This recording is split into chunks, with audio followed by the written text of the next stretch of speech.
おはようございます。俊也です。新しい車を買いました。 RX7FD3S2 代目部品取り車ですね。この車から部品外してあっちの1号機の方へ移植して使う、そのために買いました。内装部品はほとんど残ってないです。ただエンジンルームはじゃーん、ちゃんと部品が全部ついてます。補給類がちゃんとある。タービンとか液間にちゃんとついてるし、ラジエーター、インタークーラー、あとエアコンのコンプレッサーとかそういうのもちゃんとあります。バッテリーのハーネスもちゃんとあります。ちょっと見えにくいんですけど、下回り、触媒、プロペラシャフト、 PPF、 あとデフ、基本的な部品すべてあります。1号機の車になかった部品たちがすべてある。この車を解体すれば車が1台完成するような感じです。いや、安かったんですよ。車両価格40万、輸送費が20万、合わせて60万円ですね。1個ずつの部品バラバラに買うよりかはまとめて買った方が安上がりということで、この車を1台買いました。っていうか買ってありました。1号機をばらしてる時にチラチラ映り込んでて、なんとなく気づいてた方いらっしゃったみたいなんですけども、この車の作業を始める前にちゃんと2台用意した状態で作業をスタートしております。走行距離不明、どれだけの期間寝かされていたかも不明だけど、意外と1号機でダメだった部品2号機だとちゃんと使えそうな状態だったり、すごく計算し尽くされたかのようなバランスでこっちの部品が使えそうです。バックドアも状態すごくいいんですよ。錆がないんです。ここ錆びてないからバックドアはこっち使おうかなって考えてます。1号機のバックドアこうですからね。この2号機の全体を軽く撮影していきます。これで60万円ですからね。エアロ車外のサイドステップとリアバンパーが入ってます。タイヤは転がし用です。フロントとリアと銘柄もホイールも違います。右の運転席はハンドルが壊れていてもう開け閉めできない。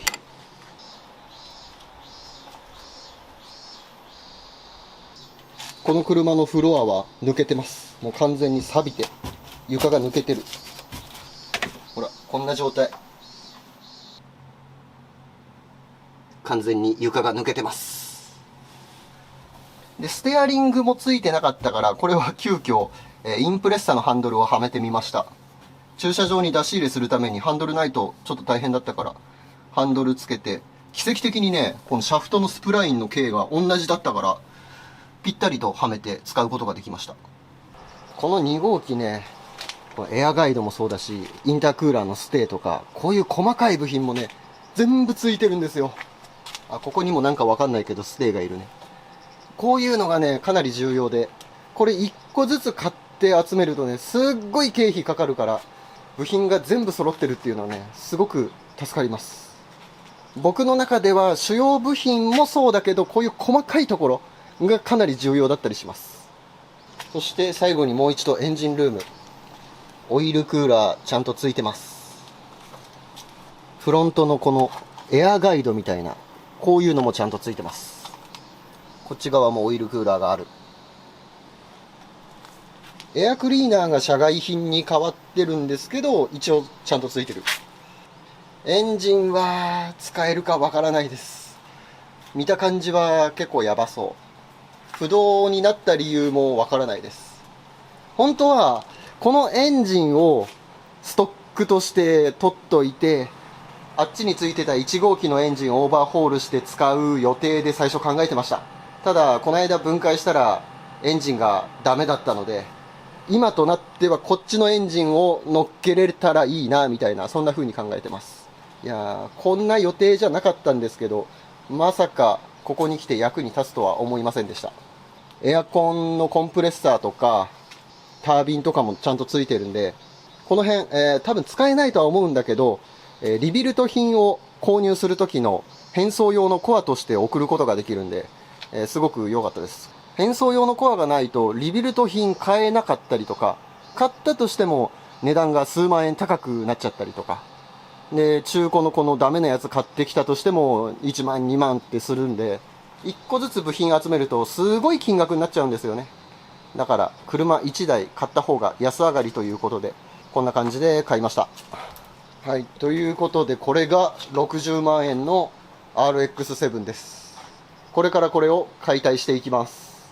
まずはバックドア外しますか。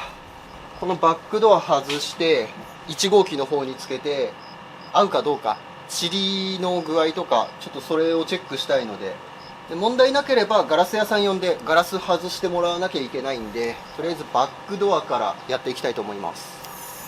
こっちの車もダンパーはねしっかりときてます。ちょっと強いぐらい。ウイングの形状によってダンパーの強さ違うのかな、もしかしたら。かなりダンパー強いです。落下防止の突っ張り棒を入れておいて、ダンパー外します。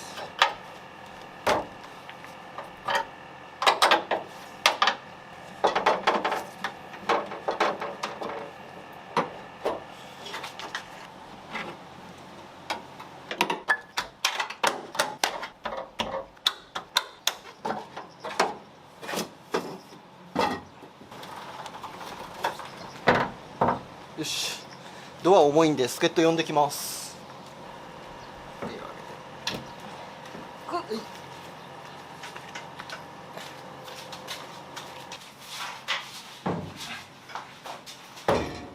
し、はい、乗っけちゃっていいよ。これで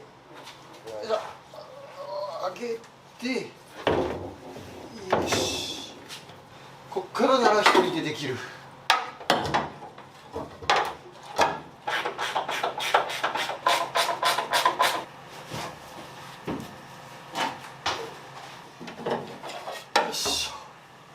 とりあえず仮でつないでみました。これで塵がそこまでひどくなければ後々調整ができるから、良さそうじゃない？とりあえずで乗っけてみました。そこまで塵の具合、この隙間の感じとか悪くなさそう。まだ調整してないからちょっと左に寄ってるんですけど、こっちが狭くてこっちが広い。もうちょっとこっち側にねバックドア寄せるように、このヒンジの取り付け部分ネジちょっと調整して角度を変えてあげればうまいこと合うと思います。で左右の高さとかもそんなに問題ないし、こっち側も隙間加減、ずれてる分だけちょっと広いかなっていう感じ。こんな感じですね。全然問題なく取り付けできますね。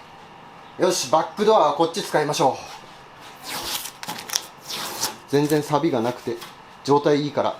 あとね、再塗装もしてなさそう。純正の塗装のままみたいなんで、塗装剥がしとかもすごく楽だからね、こっち使ってやっていきたいと思います。はい、それじゃあこの2号機から使える部品どんどん外していきたいと思います。オイルクーラー、そしてインタークーラーなどなど、今回エンジンルーム周り外せるやつ外していこうかなと思います。ちなみに今の現状としてクーラントは入ってないです。ヒーターコア外されてるからクーラント抜かれてますね。エアコンのガスはもうすでにコンデンサーがボロッボロ状態でガスが抜けちゃってます。だから今ここで何か抜かなきゃいけないとか何か処理しなきゃいけないようなものはありません。いいエアクリーナー K&N チックな感じのフィルターだけど、なんかちょっとボロいからこれは交換が必要かもしれない。でもどうせだったら純正がいいような気もするけど、こんな感じ。とりあえずキープ。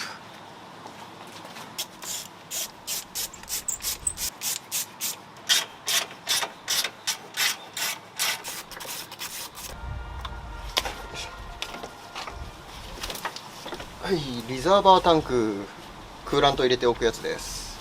これは割れてないから使えそう。大丈夫じゃないかな。あ、リザーバーじゃないね、ごめん。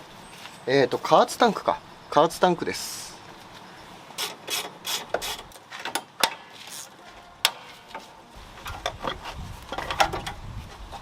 エアコンのレシーバー邪魔だったから外しました。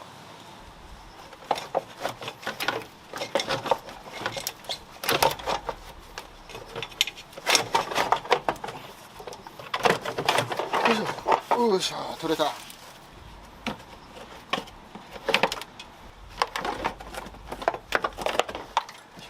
インタークーラー使えるかな、使えるかな。なんかちょっと見た目怪しいけどな。ちょっとボロいね。いや、ちょっと微妙かもしれない。ここら辺になんかこうオイルが漏れた跡みたいな、多分吸気のブローバイとかがこう漏れてきてるのかもしれない。ちょっと怪しいな。インタークーラーはステーとかがあるからその辺は再利用だけど、インタークーラーコア自体は他のやつ探そっか。ちょっと微妙だね。そしてこちらがインタークーラーの同封板。インテークの中ブローバイでぎっとり。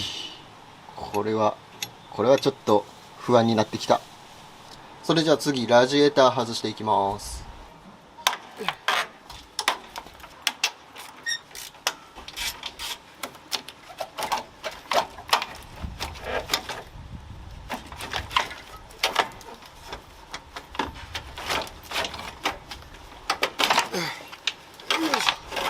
よいしょ、取れた。かなりギッチギチだな。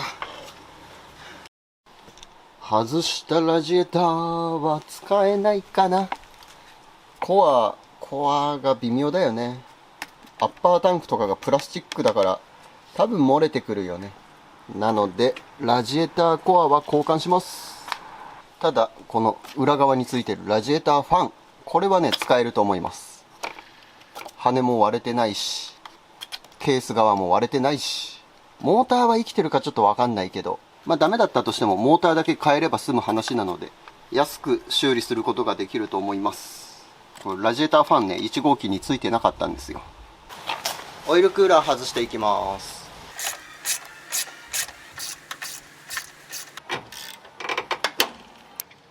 よいし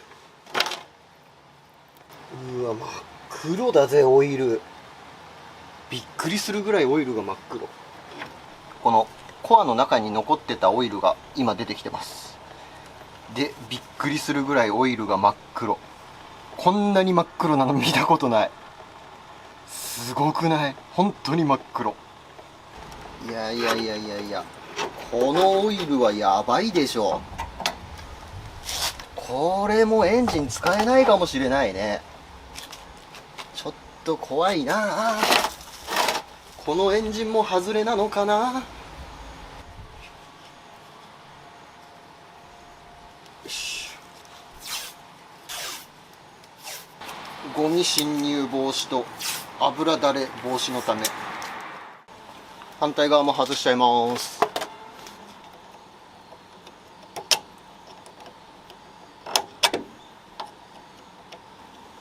ホース自体はこんなスナップリング、こんなので止められてます。これ外せばホースが引っこ抜けるようになります。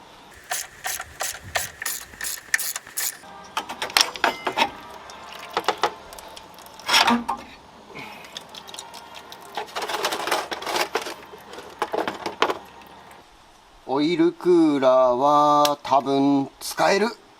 いけると思う。フィンがちょっと潰れてるからフィンを起こしてあげて掃除すれば大丈夫じゃないかな。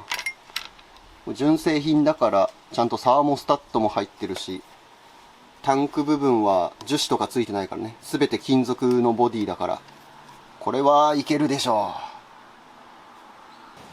う。次下回りばらしていきます。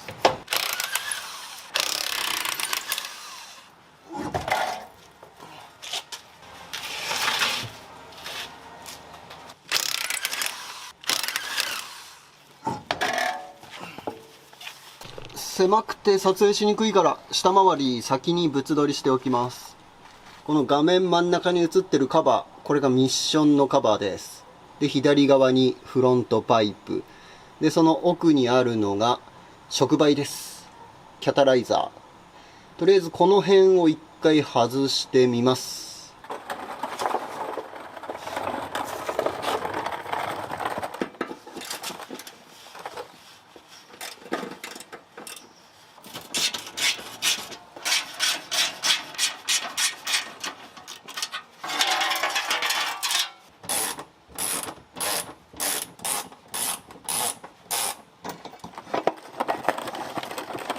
よいしょ。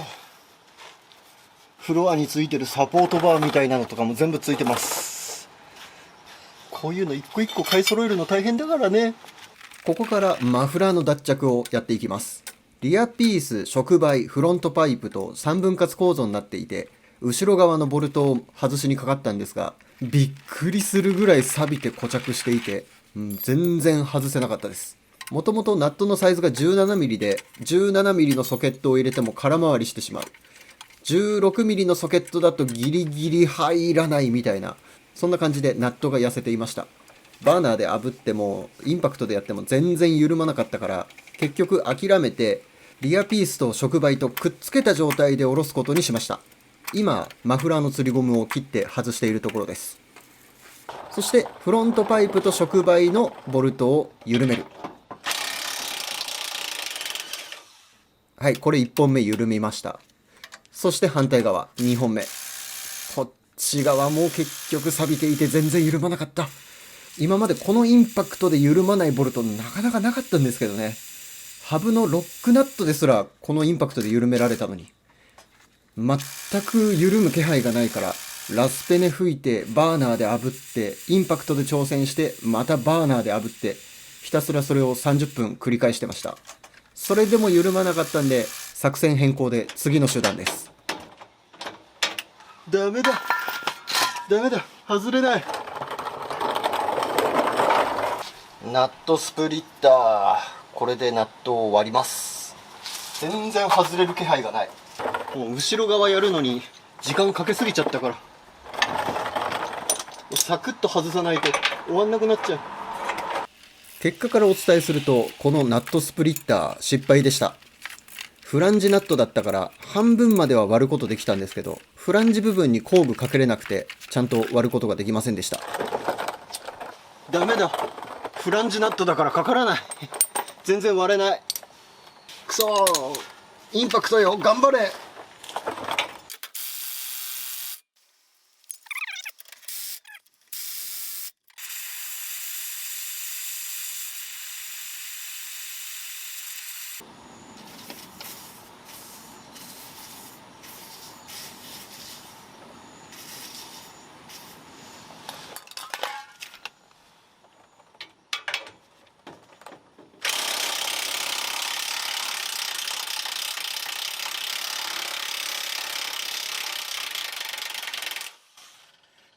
取れた。取れました。